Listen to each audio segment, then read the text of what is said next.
Libya's volatile security landscape has recently been marked by the deaths and detentions of several prominent militia leaders, underscoring the country's ongoing instability. Abdel Ghani al-Kikli, Ghanua.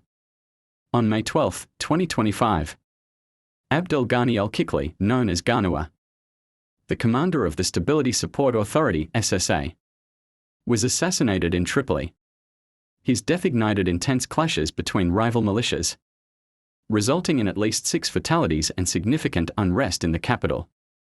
The United Nations mission in Libya, UNSMIL, expressed deep concern over the escalation and called for an immediate ceasefire.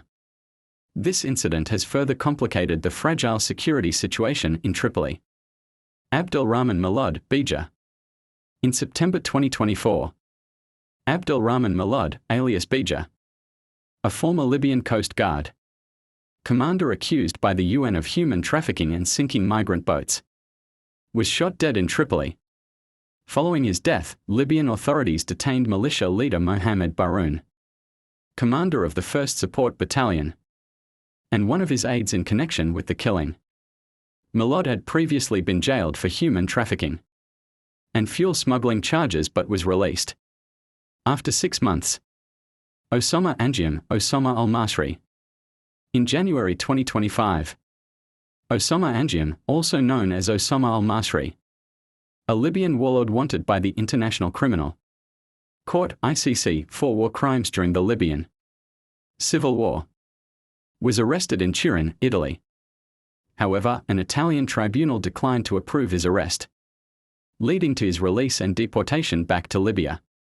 This decision sparked controversy and prompted the ICC to open an inquiry into Italy's actions.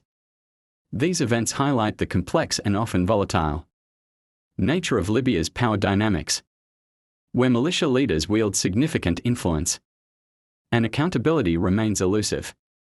Abdel Ghani al-Kikli, widely known by his nickname Ghaniwa, was a prominent and controversial Libyan militia leader who played a significant role in Tripoli's post-2011 security landscape.